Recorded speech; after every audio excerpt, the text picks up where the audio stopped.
Bundy. Um estranho ao meu lado. Escrito por Anne Rule. Quando Anne Rule conheceu Ted Bundy em um centro de atendimento de prevenção ao suicídio, ela não fazia ideia de que aquele rapaz simpático e inteligente em que sentava ao lado dela e de quem até chegou a receber um cartão de Natal se tornaria um dos serial killers mais proeminentes da história. Ted Bundy confessou ter matado ao menos 36 mulheres nos Estados Unidos durante os anos 1970. Para estudiosos do caso, a contagem final é ainda maior.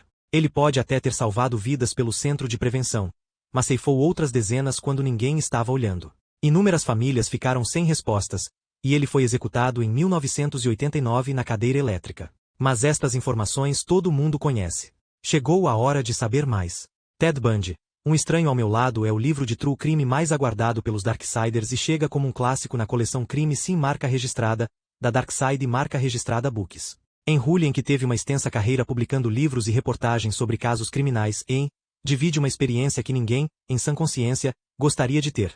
A proximidade com o serial killer e a descoberta de sua verdadeira face. Em Ted Bundy, Um Estranho ao Meu Lado, mergulhamos nas memórias de Rule através de um viés inusitado e assustador. Após mudar de emprego e começar a cobrir casos criminais, Rule se viu diante de um mistério envolvendo mortes consecutivas de mulheres. Até que, anos depois, quando estava escrevendo um livro sobre essas mesmas vítimas, a verdade veio à tona. Rule levou anos para aceitar e assimilar o fato de que o homem que havia causado tanto horror era o mesmo com quem havia passado sozinho os turnos da noite no trabalho. Em 2003, em uma entrevista ao Houston Chronicle, ela afirmou: "Por muito tempo eu nutri esperanças de que ele fosse inocente, de que, de alguma forma, isso tudo não passasse de um erro terrível." Sua experiência alterou drasticamente seu projeto. Ela não mais estava escrevendo sobre um assassino misterioso, e sim sobre alguém que havia conhecido pessoalmente. Equilibrando sua vivência pessoal cheia de descrenças, temores e conflitos e seu papel como repórter investigativa, Rule explora a dualidade de Bundy com uma intimidade ímpar. De um lado, um homem charmoso e carismático que dividia planos sobre reconquistar uma antiga namorada. De outro, um psicopata que nutria um ódio fervoroso por mulheres e vivia uma vida de mentira. O clássico best-seller de Anne Rule é o olhar mais profundo e detalhado sobre Ted Bundy que um leitor de veia investigativa irá encontrar. E em 2019 ainda estreia o filme Extremely Wicked, Shockingly Evil and Vile, com Zac Efron e Haley Joel Osment no elenco, narrando a história de Bundy a partir da perspectiva de Elizabeth Kloepfer, namorada de longa data do psicopata. E também a série documental Conversando com o Serial Killer, Ted Bundy, com gravações de áudio do próprio Bundy feitas no corredor da morte. Ainda acha que conhece bem todas as pessoas que convivem com você? Hence de novo. Algumas verdades moram nas profundezas, e às vezes, só conseguimos ver aquilo que os outros querem nos fazer enxergar.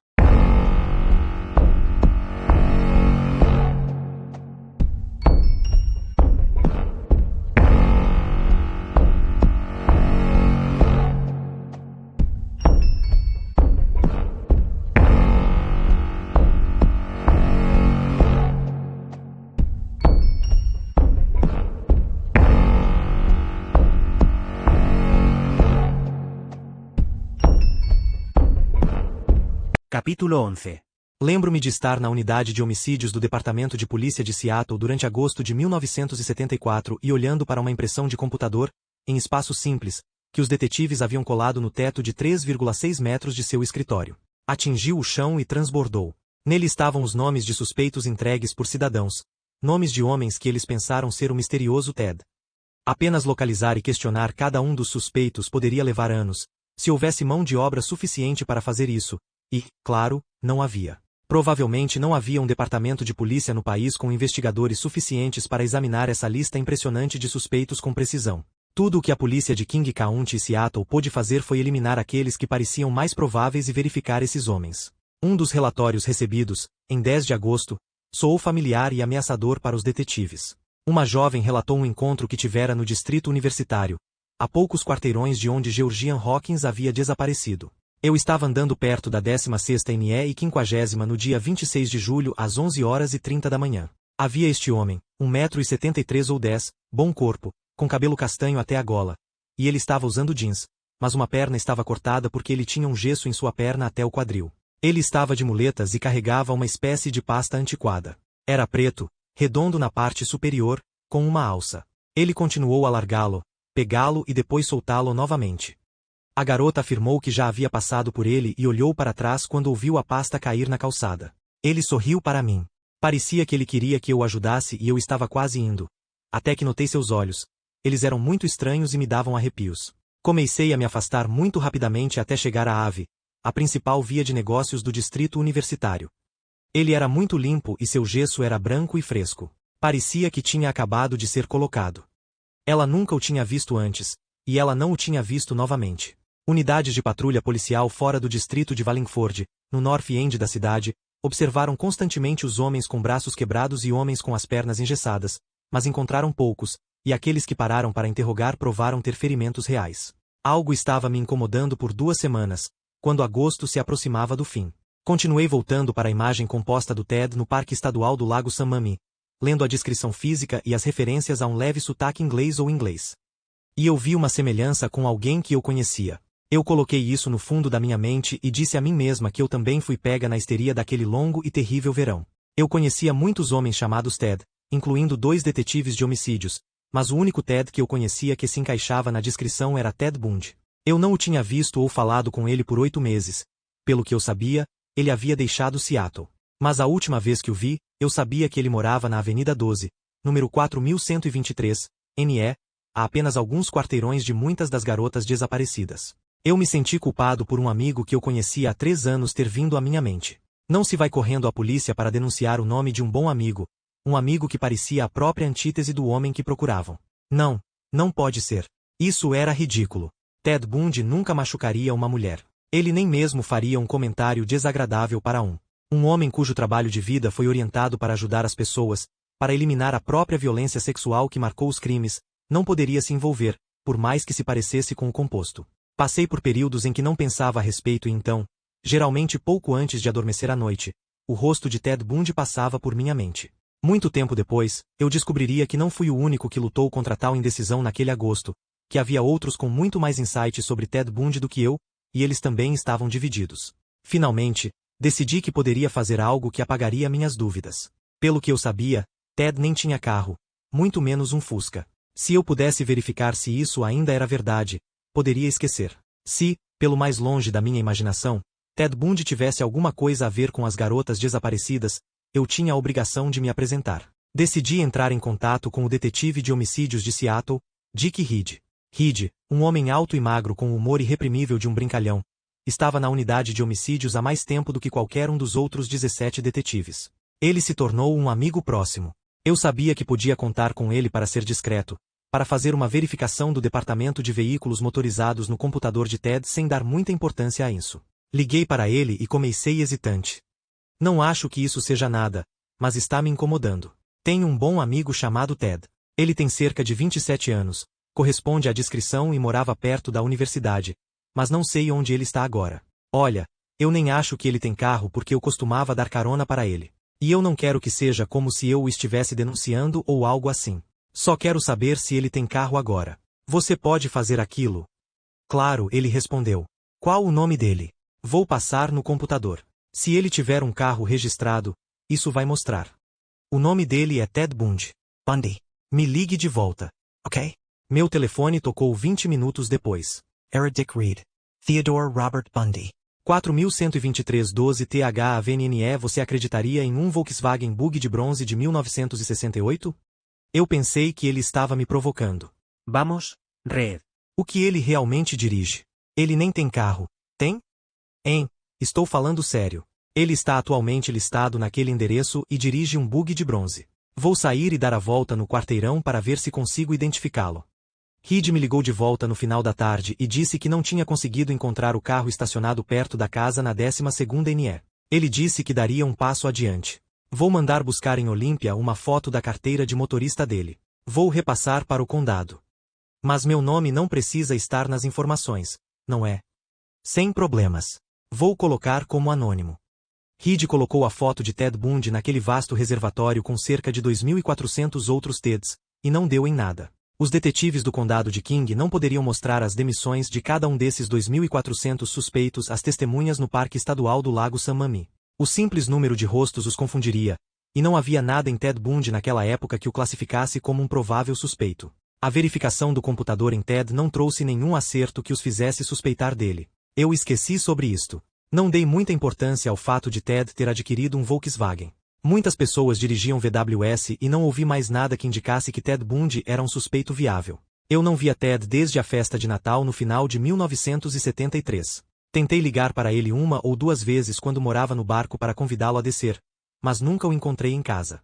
O trabalho de Ted com o Partido Republicano havia acabado, mas ele esteve ocupado frequentando a Faculdade de Direito na UPS em Tacoma durante a maior parte do ano letivo de 1973 a 74. Ele estava recebendo seguro-desemprego no início da primavera de 1974, e sua frequência à UPS havia se tornado, na melhor das hipóteses, incerta. Em 10 de abril, ele abandonou a Faculdade de Direito. Ele havia recebido uma segunda aceitação do registrador na Escola de Direito da Universidade de Utah para o outono seguinte. Ele nem tinha feito seus exames finais na UPS, embora não admitisse para os alunos em sua carona. Quando perguntaram sobre suas notas, ele descartou a pergunta com: "Não consigo me lembrar." Ele pode ter sentido que a UPS não estava à altura de seus padrões, que Utah tinha muito mais a lhe oferecer. Seu último pedido para Utah continha a informação de que ele se casaria com uma ex-moradora de Utah, Meg Enders, quando entrasse na Faculdade de Direito no outono, e uma anotação em seu pedido feito pelo registrador dizia: "Muito ansioso para frequentar a Universidade de Utah, será casado antes do início do trimestre. Recomende a aceitação." Uma das declarações de Ted que acompanha sua inscrição oferece uma visão interessante sobre sua autoconfiança. "Não acredito que seja hora de ser tímido, e não serei. Planejei por muito tempo uma carreira jurídica para permitir que a vaidade ou um fraco desempenho na USAT me impedissem de fazer todos os esforços para defender meu caso de admissão na Faculdade de Direito. Portanto, digo a você agora, com a maior confiança, que o arquivo que você tem diante de si não é apenas o arquivo de um aluno qualificado, mas o arquivo de um indivíduo que é obstinado o suficiente para querer se tornar um crítico e incansável estudante e praticante da lei, e qualificado o suficiente para ter sucesso. Minhas notas nos últimos 2 anos, minhas recomendações e minha declaração pessoal falam de Ted Bundy, o aluno, o trabalhador e o pesquisador em busca de uma educação jurídica. O USAT não revela e não pode revelar isso. Sinceramente, Theodore Roa Bundy, a assinatura de Ted é uma obra-prima de redemoinhos e floreios, e ele inseriu um cartão pedindo que essa declaração fosse lida antes de qualquer uma das muitas outras formas em seu pedido. O menos importante dos documentos no arquivo de Ted no escritório do reitor de admissões da Universidade de Utah era uma carta do governador Dan Evans, uma carta que ele havia escrito em nome de Ted em 1973. Decano de admissões Faculdade de Direito Universidade de Utah Salt Lake City, Utah 84.112 Caro Dean. Escrevo-lhe apoiando a candidatura de Theodore Bundy à sua Faculdade de Direito. Ted expressou o desejo de estudar na Universidade de Utah. É um prazer apoiá-lo com esta carta de recomendação. Conheci Ted depois que ele foi selecionado para se juntar à minha equipe de campanha em 1972. Era consenso entre aqueles de nós que dirigiam a operação que o desempenho de Ted era excelente. Tendo um papel fundamental na seção de questões, pesquisa e estratégia, ele demonstrou habilidade para definir e organizar seus próprios projetos, para sintetizar e comunicar claramente informações factuais e tolerar situações incertas e às vezes críticas. No final, foi provavelmente sua compostura e discrição que lhe permitiu cumprir com sucesso suas atribuições. Essas qualidades tornaram suas contribuições para a estratégia e as políticas confiáveis e produtivas. Se, no entanto, você está preocupado com o fato de que uma campanha política não é a medida de um candidato a estudante de direito, então tenho certeza de que verá, como eu, as outras realizações e atividades de Ted. Veja seu histórico acadêmico nos últimos 2 anos de faculdade. Veja seu impressionante envolvimento na comunidade. E veja os vários cargos relacionados com o direito que ocupou desde a formatura. Eu acredito que ele está qualificado e tem a intenção de seguir carreira em direito. Eu recomendo fortemente a admissão de Ted Bundy em sua faculdade de direito. Você estaria aceitando um aluno excepcional. Sinceramente, Daniel J. Evans Utah estava disposto a aceitar Ted em 1973. Ele era o aluno que eles queriam e, em 1974, ele se recuperou de seu grave acidente que o impedira de ir para Utah no ano anterior. Com a UPS atrás dele e Utah à frente em setembro, Ted teve um novo emprego em maio de 1974. Ele foi contratado em 23 de maio de 1974, para trabalhar no orçamento do Departamento de Serviços de Emergência do Estado de Washington, uma agência armada responsável por serviços de emergência e ação em desastres naturais, incêndios florestais, ataque inimigo e até mesmo peste, se tal catástrofe ocorrer. Em 1974, a primeira escassez de gás do país estava no auge.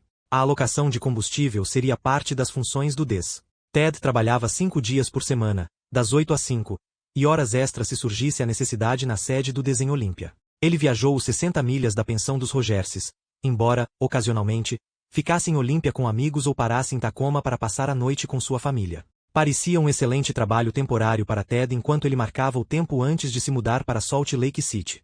Seu salário era de US$ 722 por mês, não tanto quanto ganhará como assessor de Ross Davis, e o trabalho não era tão prestigioso, mas lhe daria a chance de economizar para pagar as mensalidades e ver a burocracia de um governo estadual e escritório por dentro. Ao redor da pensão dos Rogerses, os residentes mais novos viam Ted tão raramente naquele verão de 1974 que o apelidaram de o Fantasma. Eles o viam principalmente entrando ou saindo, e às vezes assistindo televisão. Ele costumava ficar ausente por vários dias seguidos. A atitude de Ted no departamento de serviços de emergência atraiu críticas mistas de seus colegas de trabalho. Alguns gostaram dele. Outros pensaram que ele era um tijolo de ouro. Seu trabalho era errático. Não era incomum para ele trabalhar durante a noite em projetos de alocação de combustível, mas ele também costumava chegar para o trabalho muito tarde pela manhã. Se perdesse um dia de trabalho, nunca se preocupava em ligar para informar seus supervisores que estaria fora. Ele simplesmente apareceria no dia seguinte, dizendo que tinha estado doente. Ted se inscreveu no time de softball do escritório e foi a festas oferecidas por colegas de trabalho. Carol and Boone Anderson, Alice Thisson e Joe McLean gostavam muito de Ted. Alguns de seus outros colegas de trabalho o consideravam uma espécie de vigarista, um manipulador e um homem que falava como se trabalhasse muito, mas que na verdade produzia pouco. A ausência mais longa de Ted do trabalho, de acordo com Neil Miller, funcionário administrativo para o escritório DES, tinha sido entre quinta-feira 11 de julho e quarta-feira, 17 de julho desta vez, ele havia telefonado para dizer que estava doente, mas Miller não consegue lembrar o que sua doença era. Ted acumulou auxílio-doença para cobrir o primeiro dia, mas perdeu o pagamento de 3 dias. Ted tinha brincado muito depois dos desaparecimentos duplos no Lago San Mami em 14 de julho, e da avalanche de publicidade sobre o misterioso Ted que se seguiu. Caroline Boone Anderson zombou dele impiedosamente sobre isso, embora eles fossem grandes amigos e Ted tivesse sido muito atencioso com ela enquanto ela debatia sobre terminar um relacionamento com um homem com quem ela estava saindo. O chefe do grupo de busca e resgate do estado de Washington também provocou Ted sobre ele ser um sósia do Ted que a polícia estava procurando. Mas ninguém quis dizer isso a sério.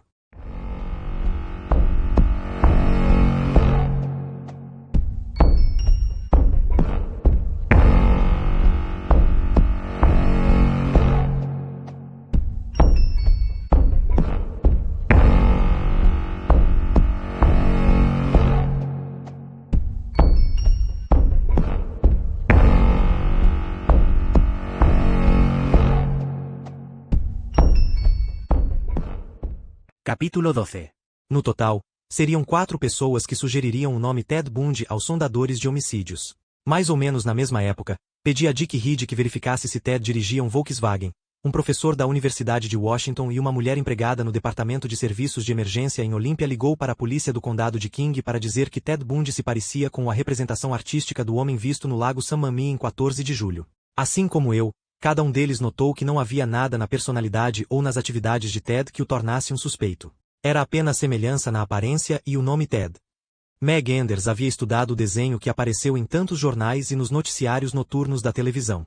Ela também viu a semelhança, e assim como eu, a princípio tirou isso da cabeça. Para mim, foi vagamente perturbador. Para Meg, isso pode significar o fim de todos os seus sonhos. Meg tinha apenas um amigo próximo além de Ted. Lynn Banks era a mulher com quem ela havia crescido em Utah, a mulher que se mudou para Seattle na mesma época que Meg. Lynn não deixaria Meg esquecer a foto do homem que a polícia procurava, embora Meg tentasse ignorá-la. Ela colocou um jornal na frente dos olhos de Meg e perguntou: "Com quem isso se parece? É alguém que conhecemos, não é?" Meg desviou o olhar. "Parece mesmo com ele, não é?" "Muito." Lynn não gostava de Ted. Ela sentiu que o tratamento que ele dispensou a Meg foi arrogante, que ele não era confiável. Mais do que isso, ela desconfiava dele. Ela o encontrou uma vez, tarde da noite, enquanto ele se arrastava pelo quintal da casa onde ela morava, e ele não tinha uma boa explicação para estar ali. Agora, ela insistia que Meg fosse à polícia e contasse como Ted Bundy se parecia com a imagem composta. "Não", disse Meg com firmeza. "Não posso fazer isso e não quero mais falar sobre isso." Meg Enders não conseguia realmente acreditar que seu Ted pudesse ser o Ted que a polícia queria. Ela ainda o amava muito, apesar da maneira como ele havia mudado durante o verão de 1974. Ela bloqueou todos os argumentos de Lynn. Ela não queria pensar sobre isso. Meg ainda não sabia do noivado de Ted com Stephanie Brooks no inverno anterior, e não fazia ideia de como estivera perto de perdê-lo. Ela estava preocupada com as coisas que sabia. Ela e Ted estavam prestes a se separar, fisicamente, se não emocionalmente, pelos quilômetros entre Seattle e Salt Lake City.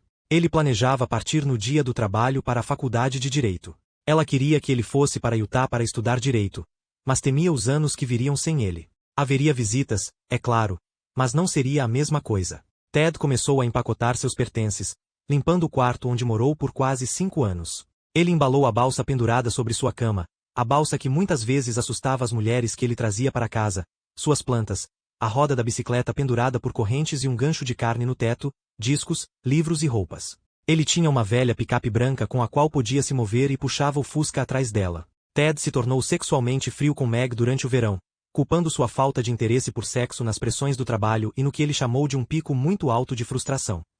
Meg ficou magoada e confusa. Ela estava convencida de que havia outras mulheres que estavam satisfazendo seus impulsos sexuais da maneira que ela fizera antes. Meg deu uma pequena festa de despedida para Ted, e ela esperava que eles fariam amor depois.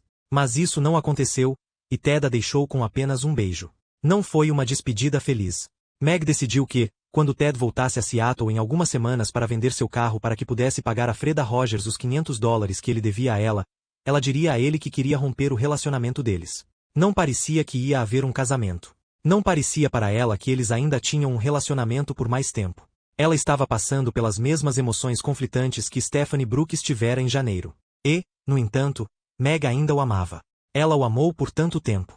Dirigindo a picape com o VW logo atrás, Ted partiu para Salt Lake City no fim de semana do dia do trabalho. Pensei em Ted apenas uma vez durante o outono de 1974. Ao limpar alguns arquivos antigos, encontrei o cartão de Natal que ele me enviou 2 anos antes. Eu li a frente, e de repente, algo me atingiu. Havia muito estresse colocado no fato de que todas as mulheres desaparecidas tinham lindos cabelos longos. Olhei para o cartão em minha mão. Ela cortou o cabelo comprido para comprar uma corrente de relógio para o amante. Ele vendeu o relógio para comprar os pentes dela para o cabelo. Não, isso estava realmente enfeitando minha imaginação. Era simplesmente um belo cartão, algo que Ted sem dúvida escolheu ao acaso. A menção de cabelos longos foi uma coincidência. Nada aconteceu quando dei o nome de Ted a Dick Reed. Se Ted tivesse se tornado um suspeito, eu teria sabido. Obviamente, meus medos foram desnecessários.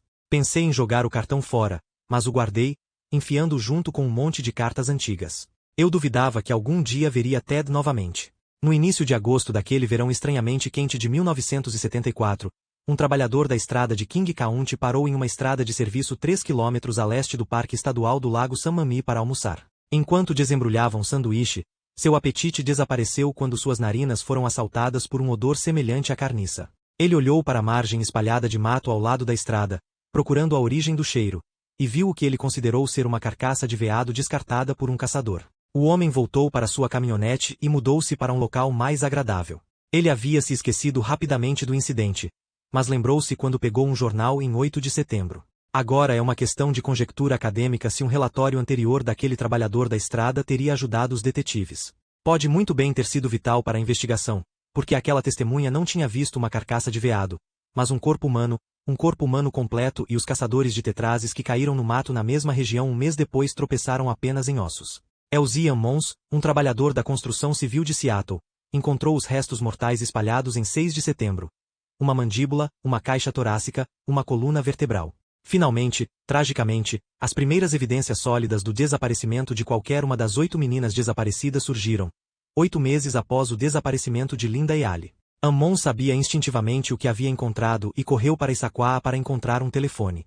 Imediatamente, os policiais e detetives do condado de King responderam, e a área foi isolada. Os repórteres se irritaram com a restrição e os cinegrafistas tentaram conseguir algo que pudessem mostrar no noticiário noturno. O público clamava por notícias da descoberta, mas muito pouca informação estava sendo divulgada. O capitão Nick McKee, o sargento Len Randall e seus 6 detetives, vestidos com macacões, passaram frequentemente pelas cordas, carregando os pedaços de osso encontrados entre as samambaias e arbustos em mais de 30 locais. Por 4 dias eles trabalharam à luz do dia e sob poderosos holofotes enquanto o sol se punha.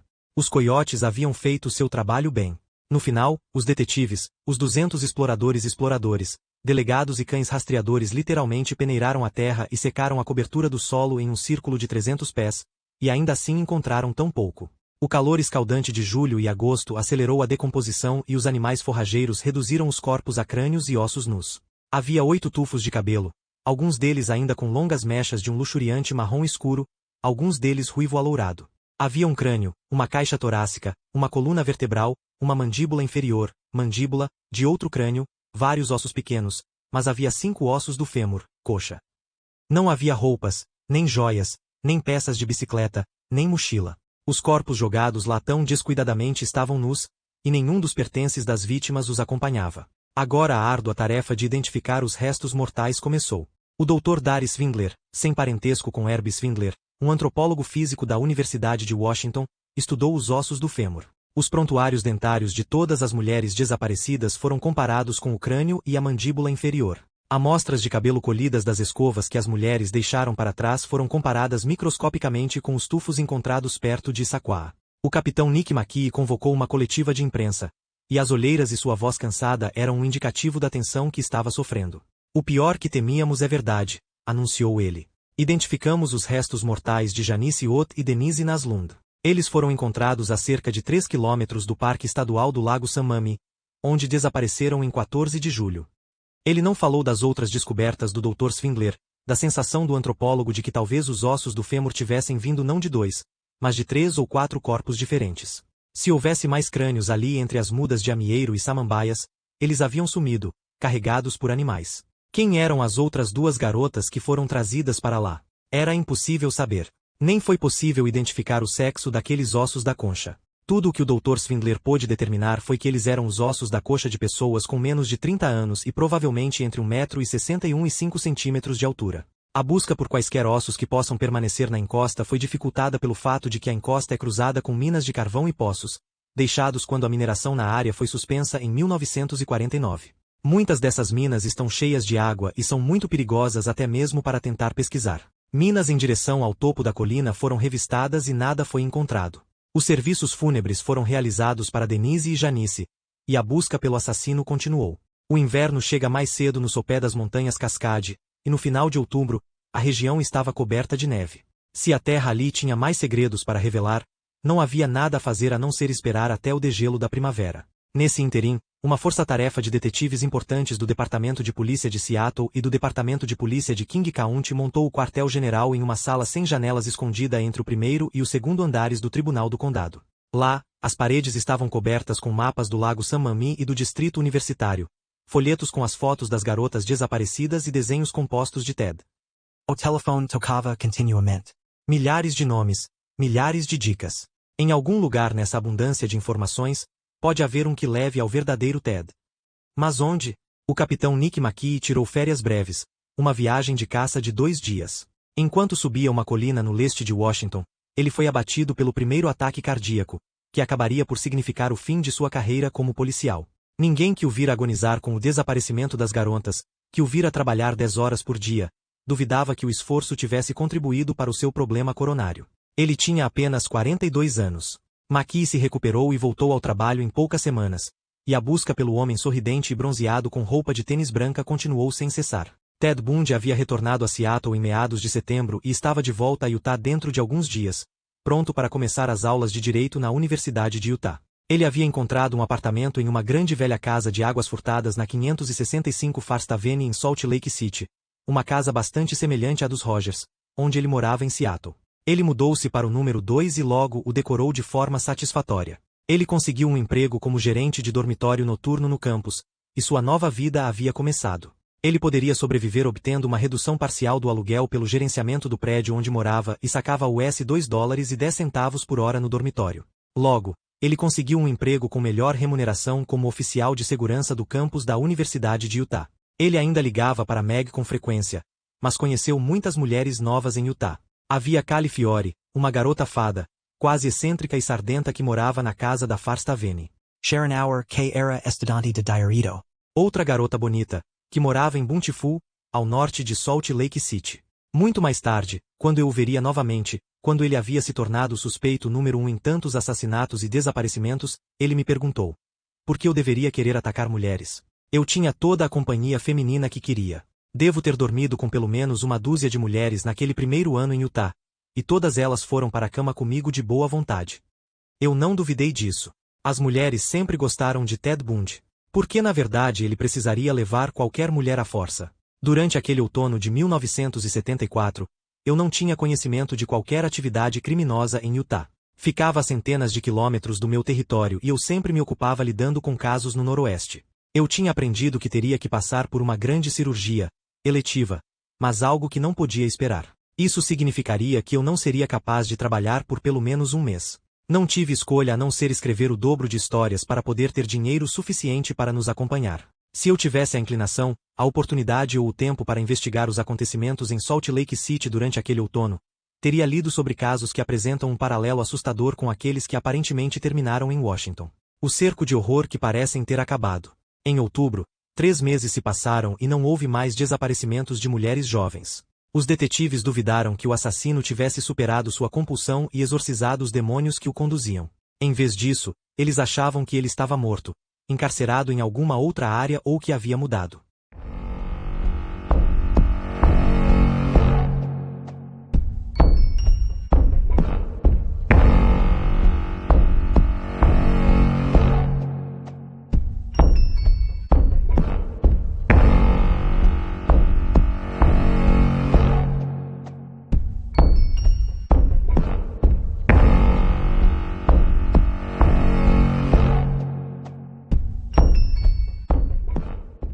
Capítulo 13.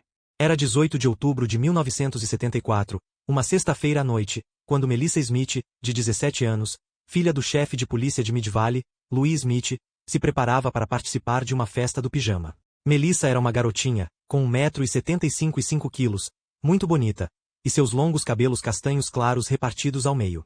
Ela era uma menina cautelosa, ainda mais por causa da profissão de seu pai. Ela havia sido avisada repetidamente. Louis Smith tinha visto muita violência e tragédia para não temer por Melissa e sua irmã. Melissa tinha planejado sair para a festa que durou a noite toda na casa de uma namorada no início da noite, mas quando ela ligou para a casa da amiga, ninguém atendeu.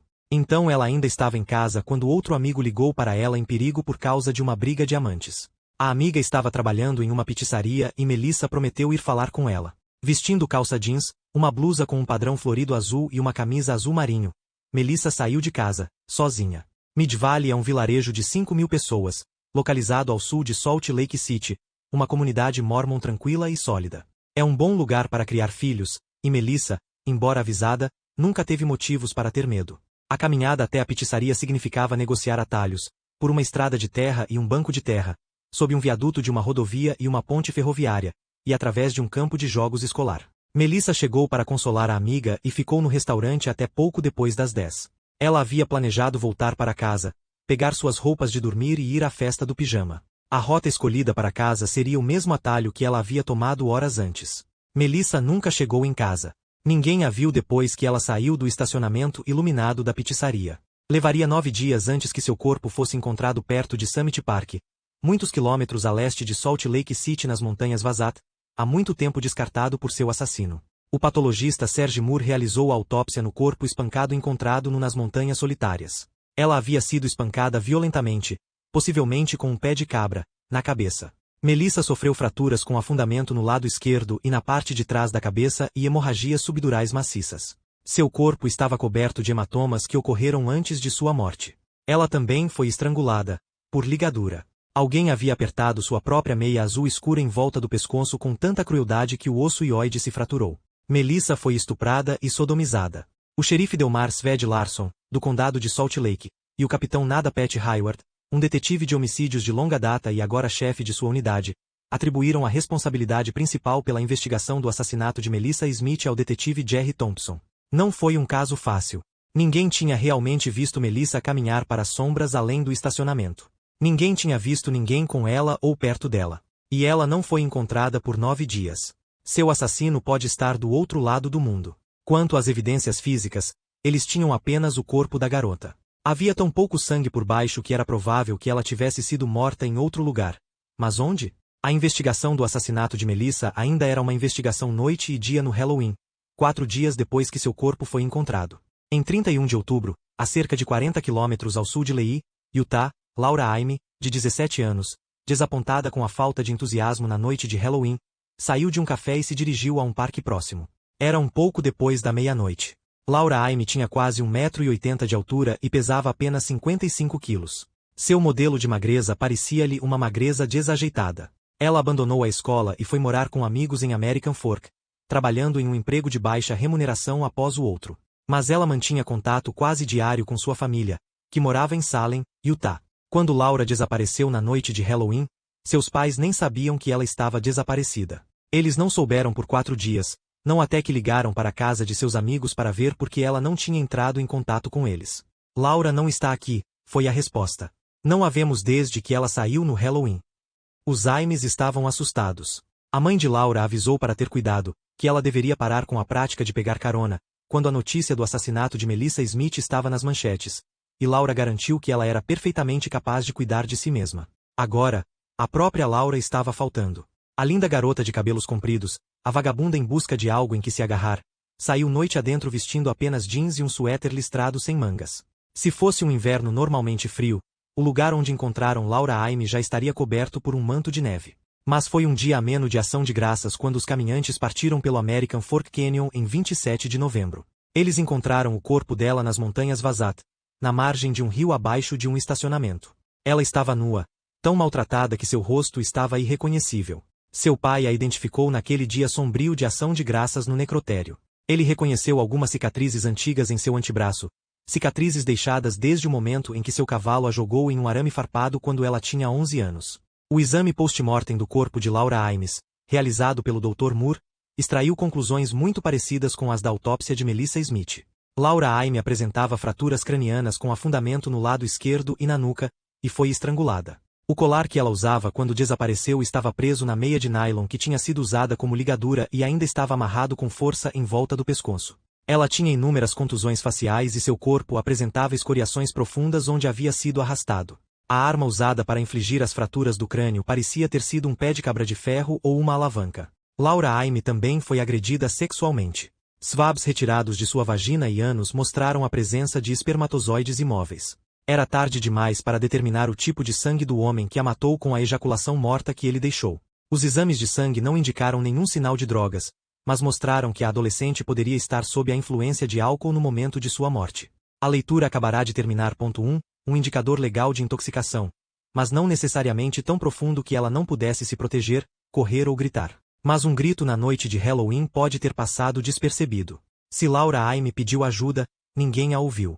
A namorada de Ted Bundy em Seattle, Meg Anders, e sua amiga Lynn Banks foram ambas criadas em Ogden, Utah, e Lynn tinha estado em casa para uma visita durante o outono de 1974. Ela tinha lido sobre as 2 mulheres assassinadas, olhou suas fotos, e viu a semelhança física com as vítimas de Washington. Quando ela voltou para Seattle, ela confrontou Meg com suas suspeitas. Meg olhou os recortes de jornal que Lynn trouxera com ela e deu um suspiro de alívio ao ler que Melissa Smith havia desaparecido na noite de 18 de outubro. AISTV? 18 de outubro. Conversei com Ted naquela noite por volta das 11 horas. Ele estava ansioso para ir caçar com meu pai no dia seguinte. Ele estava de bom humor. Lynn, uma mulher minúscula, centímetros abaixo de 1,5 metros, era muito mais persuasiva do que seu tamanho diminuto indicaria, e ela estava assustada o suficiente para ser insistente desta vez. Você tem que ir à polícia. Há muitas coisas que você e eu sabemos. Você não pode mais se esconder disso. Meg Anders contatou a polícia do condado de King no outono de 1974. Suas informações sobre Ted Bundy resultaram na 4ª listagem de seu nome entre os milhares entregues. O meu foi o primeiro e, como o meu e os outros, as informações sim não justificam um escrutínio particular. Meg guardou a maior parte de seus medos para si mesma em sua primeira ligação para os detetives. Foi a insistência de Lynn que fez Meg se voltar contra seu amante, mas a amizade com Lynn também acabou por causa da animosidade de Lynn em relação a Ted. O próprio Ted não tinha ideia de que Meg havia contatado os investigadores. O corpo de Melissa Smith foi encontrado e Laura Aime ainda estava desaparecida na noite de sexta-feira, 8 de novembro de 1974. Estava chovendo naquela noite na área de Salt Lake City, uma chuva fina e nebulosa que prometia se tornar um aguaceiro prolongado. Não era uma noite particularmente propícia para uma viagem de compras, mas Carol Darronch, de 18 anos, dirigiu-se ao Fashion Place Shopping Mall no subúrbio de Murray, Utah, de qualquer maneira. Ela dirigiu seu novo Camaro, saindo de casa um pouco depois das 18h30. Carol se formou no colégio na primavera de 1974 e conseguiu um emprego na Mountain Bell Telephone Company. Ela ainda morava em casa com seus pais. Compradora frequente no shopping, ela não tinha nada a temer enquanto estacionava o carro no estacionamento. Ela estava indo fazer compras no Auerbach e apenas dar uma olhada. Ela encontrou alguns primos, conversou um pouco com eles, Fez sua compra na Auerbach e estava folheando alguns livros na livraria Waldens quando ergueu os olhos e viu um homem bonito parado ao lado dela. Ele estava bem vestido com uma jaqueta esporte, calças verdes e sapatos de couro cor de cordovão. Ele tinha cabelos castanhos ondulados e um bigode. Ele perguntou se ela havia estacionado o carro perto da loja da Sears e ela assentiu. Então ele perguntou o número da licença dela e ela deu a ele. Ele parecia reconhecê-lo. Ele disse a ela que um cliente havia relatado que alguém tentará arrombar o carro dela usando um cabide de arame. Você se importaria de vir comigo para que possamos verificar se algo foi roubado? Ela foi pega de surpresa. Não ocorreu a ela se perguntar como o homem de bigode a havia encontrado, como ele poderia saber que ela era a dona do Camaro. Seus modos eram de tal ordem que ela presumiu que ele fosse segurança ou policial. Ela o seguiu humildemente pelo corredor central iluminado do shopping e saiu para a noite chuvosa. Ela ficou apreensiva enquanto caminhavam pelo estacionamento, mas o homem parecia tão no controle, explicando que sua parceira provavelmente já estava com o ladrão sob custódia. Talvez você o reconheça se o vir, ele disse a ela facilmente. Ela pediu para ver sua identificação, e ele apenas riu. Carol Darronch fora treinada para confiar em policiais e se sentiu um tanto tola por ter questionado o homem. Ela abriu o carro com as chaves e olhou ao redor. Está tudo aqui. Não falta nada. Acho que ele não conseguiu entrar, disse ela. O homem queria que ela abrisse a porta do passageiro também, e ela hesitou. Não faltava nada e ela não viu necessidade. Ela ficou surpresa quando ele tentou aquela porta de qualquer maneira, deu de ombros e a levou de volta ao shopping, dizendo que eles conversariam com seu parceiro. Ele olhou ao redor. Eles devem ter voltado para a nossa subestação. Vamos encontrá-los lá e identificá-lo. Como é que eu vou conhecê-lo? Ela argumentou. Eu nem estava lá. Eu estava fazendo compras. O homem ignorou suas objeções, correndo mais rápido agora, passando por muitas lojas e saindo para a escuridão do estacionamento norte. Ela perguntou seu nome, ficando impaciente e cautelosa. Ela não tinha perdido nada, e ela tinha coisas melhores para fazer do que seguir este homem em uma perseguição de ganso selvagem.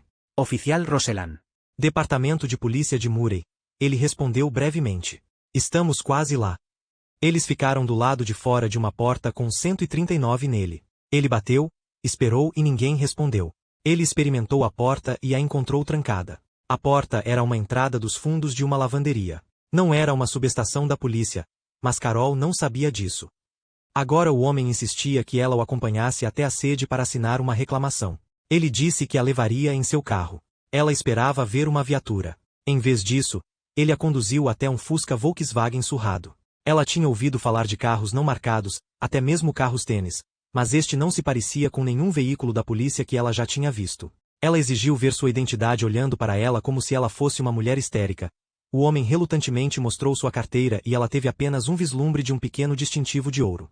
Ele o colocou de volta no bolso tão rapidamente que ela não conseguiu ver o nome de um departamento, ou mesmo um número. Ele abriu a porta do passageiro e esperou que ela entrasse. Ela pensou em recusar, mas o homem estava impaciente e ela entrou no carro. No momento em que as portas foram fechadas, ela sentiu o forte cheiro de álcool em seu hálito. Ela não achava que os policiais podiam beber em serviço. Quando ele a instruiu a apertar o cinto de segurança, ela disse não. Ela estava preparada para voar, mas o carro já havia saído do estacionamento e estava acelerando. O motorista não seguiu na direção do departamento de polícia de Murray. Ele estava dirigindo na direção oposta. Ela olhou para os carros que passavam por eles e se perguntou se deveria gritar, se deveria tentar pular, mas eles estavam indo rápido demais e ninguém parecia estar notando-os. E então o carro parou, tão repentinamente que passou por um meio-fio perto da escola primária Macmillan. Ela se virou para olhar para o policial Roseland, e viu que ele não estava mais sorrindo. Sua mandíbula estava rígida, e ele parecia de alguma forma removido dela. Quando ela perguntou o que ele estava fazendo, ele não respondeu. Carol Darronch estendeu a mão para a maçaneta da porta do lado dela e começou a pular, mas o homem foi rápido demais para ela. Em um instante, ele colocou uma algema em seu pulso direito. Ela lutou com ele, chutando e gritando, enquanto ele lutava para colocar as algemas em seu outro pulso. Ele errou e só conseguiu colocar a segunda algema no mesmo pulso. Ela continuou a lutar, arranhando e gritando a plenos pulmões, gritos que não eram ouvidos na vizinhança tranquila. Ele estava ficando cada vez mais irritado com ela. De repente, havia uma pequena arma preta em sua mão. Ele o segurou próximo à cabeça dela e disse: "Se você não parar de gritar, vou te matar. Vou estourar seus miolos." Ela caiu para fora do carro, na pista de estacionamento encharcada, e viu a pistola cair no chão do carro. Agora ele tinha um pé de cabra de algum tipo na mão e a jogou contra o carro. Ela ergueu uma das mãos, e com a força nascida do desespero, conseguiu mantê-la longe da cabeça. Ela chutou seus órgãos genitais e se libertou. Correndo. Ela não viu ou se importou onde. Ela tinha que se afastar dele. Wilbur e Mary Walsh estavam dirigindo pela 3ª Avenida Leste quando uma figura foi repentinamente surpreendida por seus faróis. Walsh pisou no freio, quase errando, e sua esposa se atrapalhou com as fechaduras da porta. Eles não conseguiam ver quem estava tentando entrar no carro, esperando pelo menos um maníaco. Então eles viram que era apenas uma menina terrivelmente assustada que soluçou. Não posso acreditar. Eu não posso acreditar. A senhora Walsh tentou confortá-la, dizendo que ela estava segura, que nada a faria mal agora. Ele ia me matar. Ele disse que me mataria se eu não parasse de gritar. Os Walshes levaram Carol Darronch até a delegacia de polícia de Murray na State Street. Ela não conseguia andar, e Wilbur Walsh carregou a garota esguia para dentro, a entrada deles atraindo olhares assustados dos homens de plantão. Enquanto seus soluços se transformavam em suspiros, Carol disse aos policiais que um de seus homens, o policial Roselan, a havia atacado. Claro, não havia nenhum oficial Roselan no departamento, e ninguém usava um velho Volkswagen durante o serviço. Eles ouviram enquanto ela descrevia o carro, o homem e a barra de ferro que ele usará contra ela. Eu realmente não vi. Senti em minha mão enquanto ele tentava me acertar. Tinha muitos lados, mais de 4, eu acho. Ela ergueu o pulso direito, ainda segurando as 2 algemas. Cuidadosamente, os policiais removeram as algemas, espanaram-nas em busca de impressões latentes e descobriram apenas manchas inúteis. Não eram a marca Smith e Wesson geralmente preferida pelos policiais, mas uma marca estrangeira, Gerocal. Patrulheiros foram enviados ao local do ataque perto da escola primária. Eles encontraram o sapato de Carol Darronch, perdido na luta, mas nada mais. O Volkswagen estava, previsivelmente, muito longe. Unidades de patrulha percorreram o shopping à procura de um bug de cor clara com amassados e manchas de ferrugem, com um rasgo no estofamento do banco traseiro. Eles não o encontraram. Nem o detetive Murray Joel Reed teve sucesso em tentar retirar as impressões digitais da maçaneta da porta 139. A exposição à chuva, até mesmo ao orvalho, pode erradicar as impressões digitais rapidamente. Carol Darronch olhou uma pilha de livros de canecas e não reconheceu ninguém. Ela nunca tinha visto o homem antes, e esperava devotamente nunca mais vê-lo novamente. 3 dias depois, ela descobriu 2 pequenas gotas de sangue manchando a pele falsa clara da gola de sua jaqueta e trouxe a jaqueta para testes de laboratório. O sangue não era dela. Era do tipo, mas não era suficiente para diferenciar os fatores positivos ou negativos da UR. Os detetives de Murray tinham a descrição de um homem, um carro, um Moe, graças a Deus, uma vítima viva. As semelhanças entre o sequestro quase bem-sucedido do Darronch e o assassinato de Melissa Smith não podiam ser negadas. Melissa tinha desaparecido do estacionamento da pizzaria, um restaurante a apenas 1 quilômetro de distância do Fashion Place Mall. Mas ninguém sabia que estratagema fora usado para atraí-la daquele estacionamento sem luta. Seu pai era policial. Ela teria ido de boa vontade com um policial? Provavelmente. Qualquer que fosse a missão do policial Roselan na noite chuvosa de 8 de novembro, ele ficará frustrado. Carol Darronch havia escapado. Se ele tinha a intenção de estuprá-la, ou pior, seu apetite tinha se tornado ainda mais aguçado. Ele tinha mais o que fazer naquela noite. 17 milhas de Murray, Bountiful, Utah, é um subúrbio ao norte da cidade Mormon. Um subúrbio que faz jus ao seu nome com sua beleza natural e suas oportunidades recreativas. Em 8 de novembro, o Dinkins of Bountiful se preparou para assistir a um musical apresentado na Viewmont High School. Dinkins estava doente, mas estava se sentindo melhor, e ele e sua esposa, Belva, e sua filha mais velha, Debbie, de 17 anos, foram para a estreia de The Rediad. O irmão mais novo de Debbie Kent, Blair, não se importou em ver a peça. Ele foi deixado em um rink de patinação e sua mãe prometeu buscá-lo às 22 horas. Pouco antes das 8, eles chegaram ao colégio. Eles conheciam a maior parte da multidão no auditório. As produções dramáticas do ensino médio tendem a atrair principalmente as famílias dos atores, colegas e amigos que foram convencidos a comprar ingressos. Enquanto o público esperava em expectativa silenciosa, a professora de teatro da Viewmont High School, Jean Graham, uma jovem que havia poucos anos fora da faculdade, foi abordada por um estranho nos bastidores. Ela estava ocupada, distraída, tentando coordenar os preparativos de última hora para a apresentação. E ela fez uma breve pausa quando o homem alto e magro com bigode a chamou.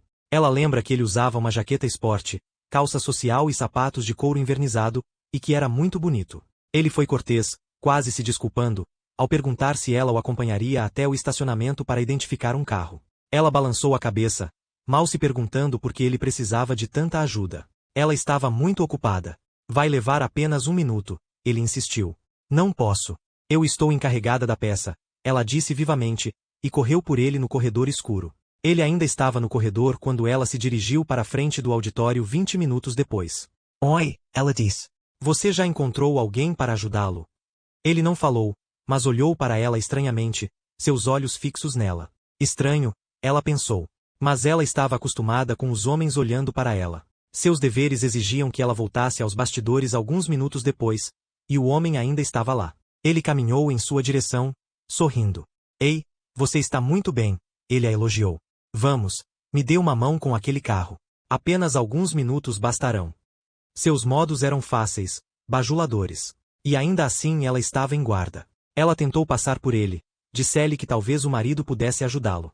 Eu vou procurá-lo. Ela estava assustada, mas isso era ridículo, disse a si mesma. Havia várias centenas de pessoas por perto. O homem deu um passo para o lado, bloqueando seu caminho. Eles disputaram uma posição em um passo peculiar de dança lado a lado, e então ela se livrou dele. Quem foi ele? Ele não estava na equipe. Ele era muito velho para ser estudante e muito jovem para ser pai. Ela correu para os bastidores. Debbie Kent saiu no intervalo para ligar para o irmão e dizer que a peça não terminaria às 10, e depois voltou para o segundo ato. Uma de suas amigas, Jolene Beck, notou o belo estranho andando de um lado para o outro no fundo do auditório. Jean Graham também o viu ali e sentiu-se curiosamente perturbada ao vê-lo pela última vez, antes de a peça terminar. Debbie Kent se ofereceu para dirigir até a pista de patinação e pegar seu irmão. Eu voltarei para buscá-los, ela prometeu a seus pais. Vários residentes de um complexo de apartamentos em frente ao colégio se lembram de ter ouvido 2 gritos curtos e penetrantes vindos do estacionamento oeste entre 10 horas e 30 e 11 horas daquela noite. Eles não soaram como brincadeiras. Eles soaram como alguém em terror mortal. Gritos tão convincentes que as testemunhas saíram para olhar para o estacionamento escuro. Eles não tinham visto nada. O irmão de Debbie esperou em vão na pista de patinação. Seus pais ficaram impacientes na frente da escola enquanto a multidão diminuía. Por fim, não sobrou ninguém. Mas o carro deles ainda estava no estacionamento. Onde estava Debbie? Era meia-noite e eles não conseguiam encontrar a filha em lugar nenhum. Parecia que ela nunca havia chegado ao carro. Eles notificaram o departamento de polícia de Bountiful e descreveram sua filha. 17 anos, com longos cabelos castanhos repartidos ao meio. Ela simplesmente não teria nos deixado presos, disse sua mãe, nervosa. O pai dela está superando um ataque cardíaco. E o carro ainda está no estacionamento da escola. Não faz sentido. A polícia de Bountiful teve a reportagem de rádio sobre a tentativa de sequestro em Murray. Todos sabiam do caso Melissa Smith e do desaparecimento de Laura Aime. Eles enviaram unidades de patrulha para circundar a vizinhança em torno da Viewmont High School, fizeram a própria escola abrir e cada sala verificada para verificar se Debbie poderia ter sido acidentalmente trancada em uma sala. Seus pais ligaram freneticamente para todos os seus amigos. Mas ninguém tinha visto Debbie Kent. Ninguém mais viu Debbie Kent novamente.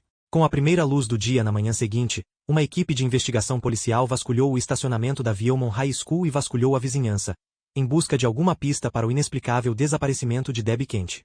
Eles souberam dos gritos ouvidos na noite anterior, mas não encontraram nenhuma testemunha real de um sequestro. Havia tantos carros no estacionamento que ninguém conseguiu escolher um, talvez um velho Fusca de Volkswagen em tons de bege? Os abundantes detetives Ira Beal e Ron Ballantine agacharam-se para vasculhar o terreno agora vazio.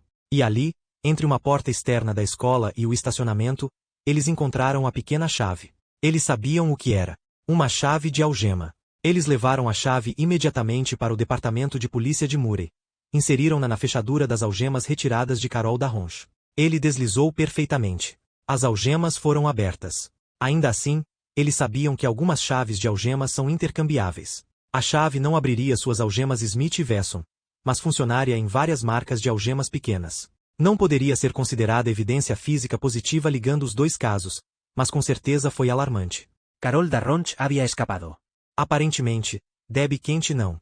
Assim como no estado de Washington no início do ano, os policiais de Utah foram inundados com ligações. A última ligação que parecia ter alguma relação real com o caso veio em meados de dezembro. Um homem que tinha chegado na Viewmont High School para pegar sua filha depois da peça relatou que tinha visto um Volkswagen velho e surrado, um bug de cor clara, correndo do estacionamento logo depois das 10 horas e 30 da noite de 8 de novembro. Não houve mais. Os pais de Debbie Kent tiveram que enfrentar uma época de Natal sombria e trágica, assim como a família de Melissa Smith e Laura Aime. Carol Darronch tinha medo de sair sozinha, mesmo à luz do dia.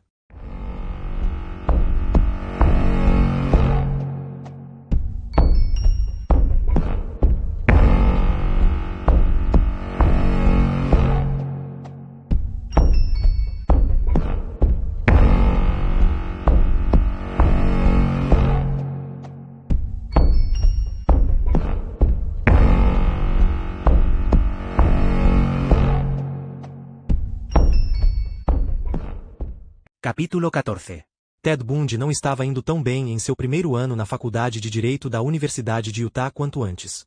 Ele estava tendo dificuldade em manter uma média de C e terminou o trimestre com 2 incompletos. Ted, que havia passado por cursos difíceis na Universidade de Washington e se formado com distinção, que garantiu ao diretor de admissões em Utah que ele não era apenas um estudante qualificado, mas um indivíduo que é obstinado o suficiente para querer se tornar um estudante crítico e incansável e praticante da lei, e qualificado o suficiente para ter sucesso. Certamente, ele tinha que trabalhar para pagar suas despesas e isso reduziria seu tempo de estudo, mas ele também estava bebendo muito mais do que antes. Ele ligava para Meg com frequência e ficava muito perturbado quando não a encontrava em casa. Estranhamente, enquanto ele próprio era continuamente infiel, ele esperava, exigia, que ela fosse totalmente leal a ele. De acordo com Lynn Banks, amiga íntima de Meg, ele ligaria para o número de Lynn se não conseguisse encontrar Meg em casa, insistindo em ser informado onde ela estava. Em 18 de novembro de 1974, entrei no Group Health Hospital em Seattle para me preparar para a cirurgia na manhã seguinte. Tive 4 bebês sem anestesia, mas essa cirurgia provou ser mais dolorosa do que qualquer coisa na minha memória, e fui sedado pesadamente por 2 dias. Lembro-me de ligar para Joyce Johnson em algum momento no final da tarde de 19 de novembro, dizendo a ela que eu estava bem, e me lembro de minha mãe, que tinha vindo de Salem, Oregon, para ficar com meus filhos, sentada ao lado da minha cama. Também me lembro do dilúvio de flores que recebi de vários departamentos de polícia. Os detetives de homicídios de Seattle me enviaram uma dúzia de rosas vermelhas, e Herb Swindler apareceu carregando um pote de mães amarelas, seguido por Ted Forrester da unidade de crimes graves do condado de King com uma plantadeira enorme. Não sei o que as enfermeiras pensaram ao ver o desfile constante de detetives visitantes com cintos de armas mal escondidos na cintura. Eles devem ter pensado que eu era uma namorada da máfia sob vigilância. Claro que era apenas um bando de policiais durões sendo gentis. Eles sabiam que eu estava sozinho e preocupado em me recuperar e poder trabalhar, e estavam mostrando o lado sentimental que costumam manter escondido. Em poucos dias, me senti muito melhor e gostei bastante de minha notoriedade. Minha mãe me visitou. Ela parecia preocupada ao comentar: "Estou feliz por estar aqui com as crianças. Você recebeu um telefonema muito estranho na noite passada." "Quem era?" "Eu não sei. Parecia que era uma longa distância.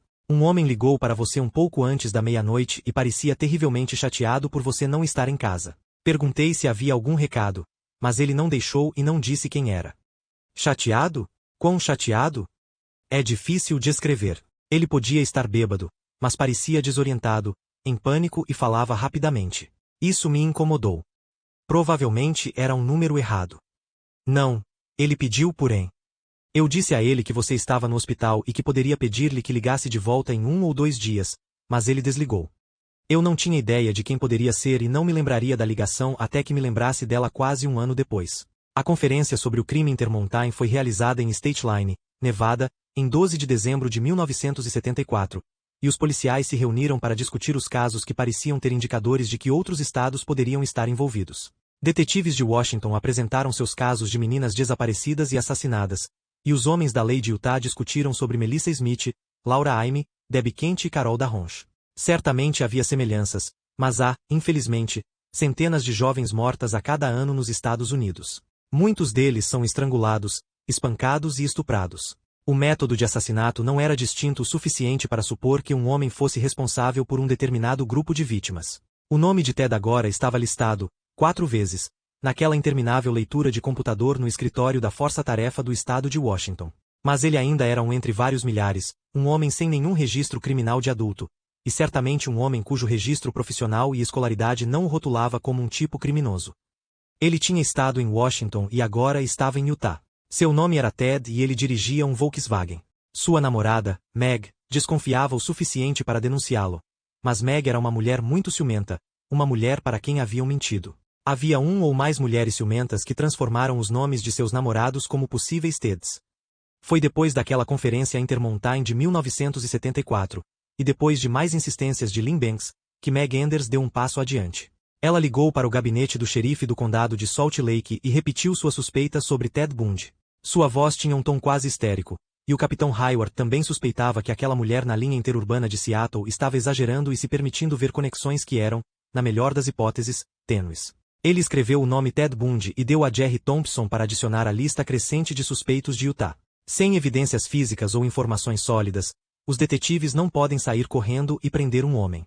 Isso vai contra a natureza de toda a nossa filosofia de justiça. Passariam 8 meses antes que Ted Bundy, por meio de suas próprias ações, se colocasse diretamente no olho da lei e quase desafiasse a polícia a detê-lo. O que eu me lembro da época do Natal de 1974? Muito pouco. Não havia razão para isso. Lembro que voltei ao trabalho 2 semanas após a cirurgia, recuperação agravada por um surto de gripe. Eu ainda não podia dirigir, mas alguns dos detetives haviam aproveitado seu tempo livre para gravar as informações vitais de alguns de seus casos que já haviam sido julgados e saíram para me trazer as fitas para que eu pudesse digitar histórias em casa. Lembro que no mês de janeiro seguinte houve uma tempestade de vento uivante, uma tempestade que varreu Puget Sound e atingiu nossa velha casa de praia com tanta força que a janela da sala de estar em toda a parede sul explodiu, espalhando plantas, lâmpadas e cacos de vidro 20 pés dentro da sala. Parecia que um tornado havia passado e nós congelamos até conseguirmos alguém para colocar uma nova janela. Foi nesse mês que o porão inundou e o telhado começou a vazar em vários pontos. Lembro-me de ter ficado muito desanimado, mas não me lembro de nenhuma vez ter pensado em Ted Bundy. Ted voltou para Seattle em janeiro de 1975 e passou mais de uma semana com Meg, de 14 a 23 de janeiro, depois de terminar seus exames finais em Utah. Meg não disse a ele que ela havia denunciado o nome dele para a polícia, e ela carregava um pesado fardo de culpa, embora nenhum policial ainda o tivesse abordado. Ele foi tão legal com ela, estava falando sério sobre casamento de novo, e suas dúvidas sobre o outono passado agora pareciam ser apenas um pesadelo. Este era o velho Ted, o homem que ela amou por tantos anos. Ela foi capaz de colocar seus medos em algum lugar em sua mente. A única mulher em Utah que ele mencionou foi Callie Fiore, que ele descreveu como esquisita. Ele disse que houve uma festa de despedida para Callie algum tempo depois do Natal de 1974, e que eles a viram sair em um avião. Ele não mencionou que Callie não tinha partido para sempre, que ela estava voltando para Salt Lake City. Quando Ted saiu para voltar para a faculdade de Direito, Meg se sentiu muito melhor. Havia planos para ela visitá-lo em Salt Lake City naquele verão, e ele prometeu voltar para Seattle assim que pudesse. Karen Campbell tinha tirado férias em Aspen, Colorado, em janeiro de 1975. Karen, uma enfermeira registrada, estava noiva do Dr. Raymond Gadowski de Farmington, Michigan, e os dois, junto com os 2 filhos de Gadowski de um casamento anterior, estavam combinando um prazer viagem com um simpósio médico sobre cardiologia que Gadowski deveria comparecer em Aspen. O grupo se hospedou no luxuoso View Inn em 11 de janeiro e recebeu um quarto no 2º andar. Aos 23 anos, Karen era 9 anos mais jovem do que Gadowski. Mas ela o amava e se dava bem com seu filho, Gregory, 11, e sua filha, Jenny, de 9. Ela queria se casar, e logo. Quando o casal discutiu naquele dia, foi porque Gadowski não estava particularmente ansioso para apressar um segundo casamento. Karen Campbell estava sofrendo de um leve caso de gripe quando eles chegaram, mas ainda podia levar os jovens para esquiar e passear enquanto Gadowski participava de seminários. Em 12 de janeiro, eles jantaram com amigos no Steelpot, e Karen pediu ensopado de carne. Os outros tomaram coquetéis, mas Karen, ainda se sentindo enjoada, bebeu apenas leite. E então Karen, Gadowski e os jovens voltaram para o aconchegante lounge do View Inn. Gadowski pegou o jornal vespertino e Karen, lembrando-se de que havia deixado uma nova revista no quarto, se dirigiu ao elevador para pegá-la. Ela carregava consigo a única chave do quarto 210. Todas as coisas sendo iguais, ela deveria ter retornado à sala em 10 minutos. Karen saiu do elevador no 2º andar e falou com vários médicos que esperavam lá, médicos que ela conheceu na convenção. Eles a observaram caminhar pelo corredor em direção ao seu quarto. No andar de baixo, Gadowski terminou o jornal e olhou ao redor. Seus filhos estavam brincando alegremente, mas Karen não tinha voltado. Ele olhou para os elevadores, esperando vê-la emergir a qualquer momento. Os minutos se arrastaram e ela não apareceu. Advertindo os jovens para permanecerem na sala, o jovem cardiologista subiu para o quarto deles, e então lembrou que Karen estava com a chave. Ele bateu e esperou que ela atravessasse a sala e abrisse a porta. Ela não disse. Ele bateu de novo, pensando que talvez ela estivesse no banheiro e não o tivesse ouvido. Bateu mais forte. Ainda assim, ela não abriu a porta.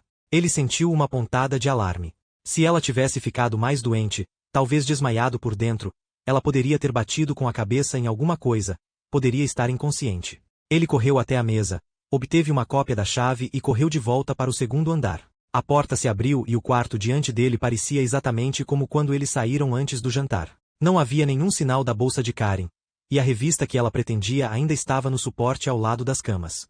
Obviamente, ela não tinha subido ao quarto.